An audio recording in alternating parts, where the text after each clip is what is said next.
certains rapports, en tout cas sur un changement du regard qu'on portait de nous, surtout après la défaite de 67, sur le rapport qu'on va entretenir avec la modernité, le rêve, l'émulation, etc. Donc voilà, ça ce sont des raisons qui peuvent faire que, en fait, on sort de l'idée de la contemporanéité.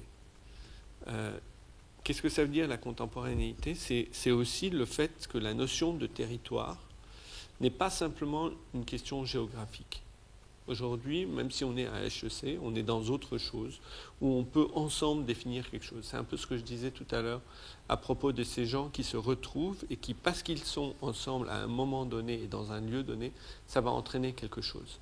Et ça permet de déplacer la notion du territoire d'une notion géographique à une notion temporelle. Et elle va être boostée, si on doit dire, par la notion de contemporanéité. Manouk Manoukian a la prétention de croire, comme moi j'ai la prétention de croire, que chacun dans notre domaine, on est contemporain d'une recherche mondiale.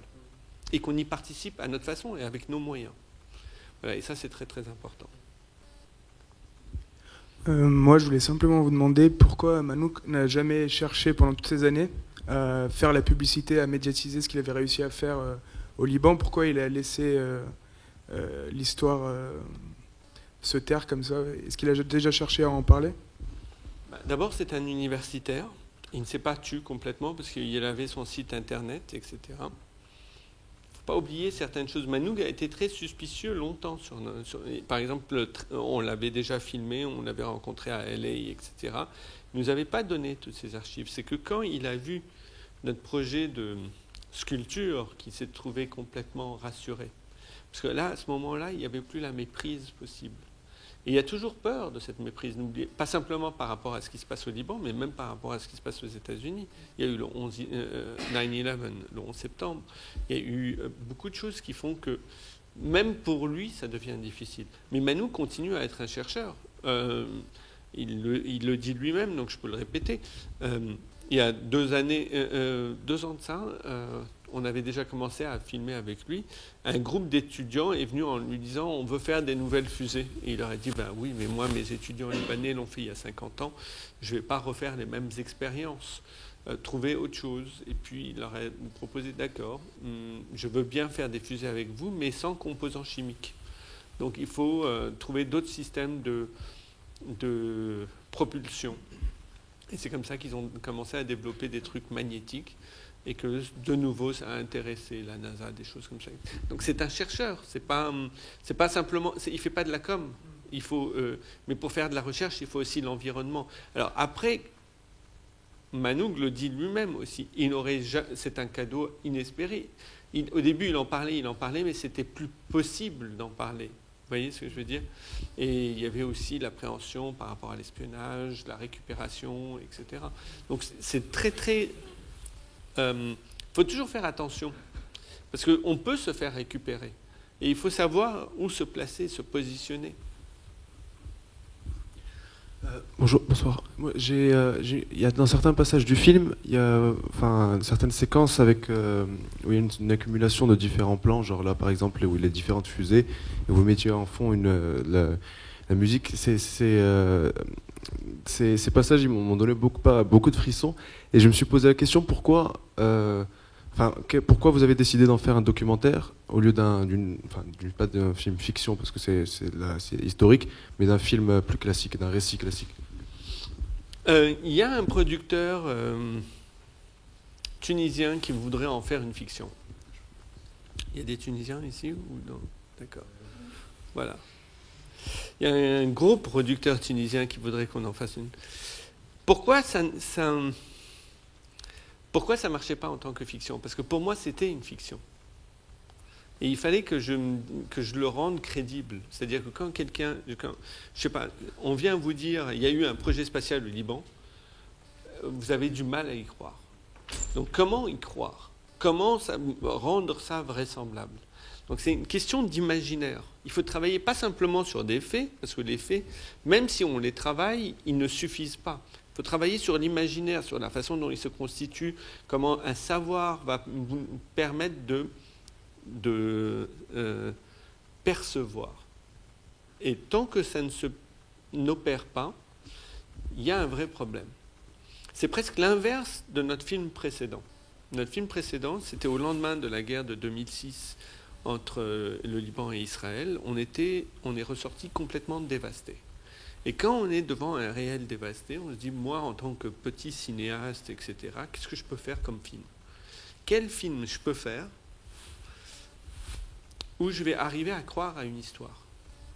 Alors, j'ai pris cette expérience d'un point de vue presque littéral.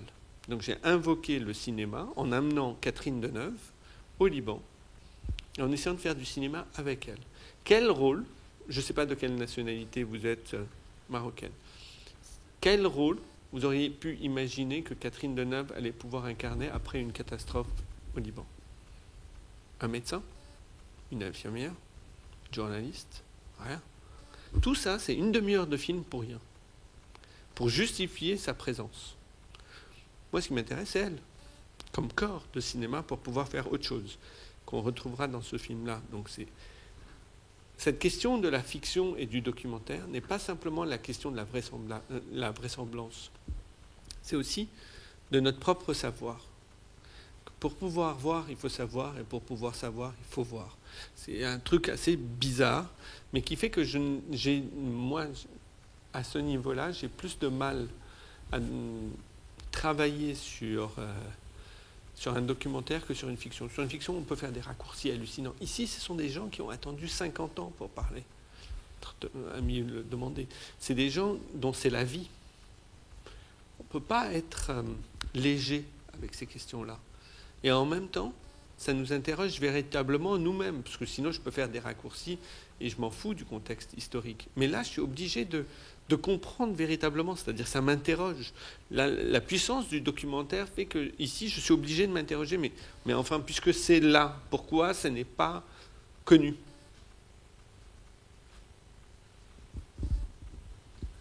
Bonsoir. Tout d'abord, je tiens à vous féliciter, à vous remercier pour ce film, pour avoir mis la lumière sur cette histoire qui rend encore plus fier d'être libanais. Sinon, ma question, c'est, durant vos recherches, en lisant les archives, en parlant avec différentes personnes, est-ce que vous avez trouvé des informations sensibles que vous n'avez pas pu vraiment mettre dans le documentaire? Pour des raisons politiques ou quelque chose. Qu'est-ce qu'une information sensible? Une information qui pourrait créer des tensions. À quel moment? Aujourd'hui ou avant? Aujourd'hui. Un petit exemple. Je ne donne pas le nom du type qui a essayé d'embaucher Manoug.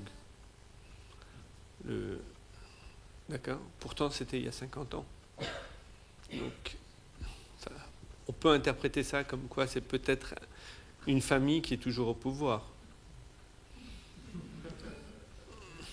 Et par rapport... En fait, la question, il y a toujours des choses qui sont sensibles. Mais je vais vous donner un autre exemple qui est plus important. Vous savez combien de fois l'armée est montée vérifier que la fusée est toujours vide? 10 fois. 10 fois ils sont montés. Mais je n'allais pas le montrer, ça. Je n'allais pas montrer toutes les autorisations, etc. Parce que ce n'est pas un film sur le côté héroïque de nous en train de faire passer la chose. On montre juste qu'on a négocié dans le réel. Mais il ne fallait pas faire trop d'emphase sur ce travail-là. Donc, effectivement, vous êtes libanais, vous savez ce que ça veut dire que la fusée par rapport au Hezbollah, par exemple, par rapport à Walid Jumblat qui habite à 50 mètres de cette fusée, etc., et qui a très peur qu'un missile, d'accord, ou que vous allez percevoir beaucoup plus de choses que, par exemple, d'autres personnes qui n'ont pas ces contextes-là. Ce sont des choses qui sont très sensibles, qui sont éminemment sensibles. Vous savez que l'enjeu des fusées est l'enjeu peut-être primordial aujourd'hui dans la région. C'est cette histoire de fusée qui détermine ce qui se passe en ce moment en Syrie.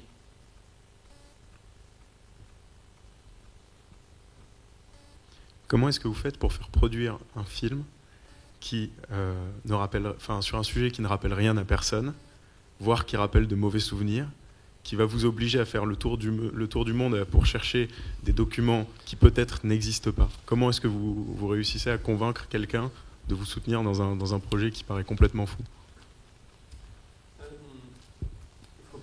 d'une façon... nos films sont souvent des aventures. C'est-à-dire que c'est le principe de nos films. D'abord, on a une société de production avec qui on travaille depuis longtemps. Un des avantages, c'est que c'est ma société au Liban. Mais ce n'est pas suffisant parce qu'il faut trouver de l'argent. Et quand on s'embarque dans un film comme ça, on ne sait pas où on va. C'est-à-dire, on ne sait à proprement pas parler si ça va être un film, si ça va être une installation. Quand on a fait le film avec Deneuve, elle nous avait dit, voilà, c'est entre deux tournages, on ne la connaissait pas particulièrement. Est-ce que vous venez avec nous? Elle nous a dit oui, j'ai 8 jours entre deux films, je viens avec vous. On ne savait pas si ça allait être un court-métrage, un long-métrage. En tout cas, on imaginait même que ça allait être un court-métrage. C'est devenu un long-métrage qui a fini à Cannes et qui a tourné un peu partout. Ici, c'est la même chose. Donc, ce qu'on crée, c'est... On reste très ouvert à l'idée, une idée essentielle dans notre travail, c'est l'idée de la rencontre. Et après, on met en place des modes de production. Qu'est-ce que j'entends par là? C'est d'abord, nos films coûtent très très peu cher. C'est un choix délibéré. Notre premier long-métrage a coûté beaucoup beaucoup d'argent. Il a eu le succès qu'il a eu, etc. Et après, nous, on a eu envie de trouver des formes plus adéquates avec notre mode de production. Et donc, on est dans des budgets ridiculement petits. Ce qui nous permet de vivre aussi parallèlement, c'est notre travail plastique. Donc là, par exemple, plusieurs de ces travaux ont été faits par exemple, ont été financés par des institutions artistiques. Biennale de Sharjah, Biennale de Lyon, de Sao Paulo, etc., plus les galeries qui entrent en jeu. Donc c'est un chemin très atypique. Donc ce n'est pas un modèle économique à répéter. C'est trop singulier pour essayer d'en faire comme une sorte de preuve à répéter.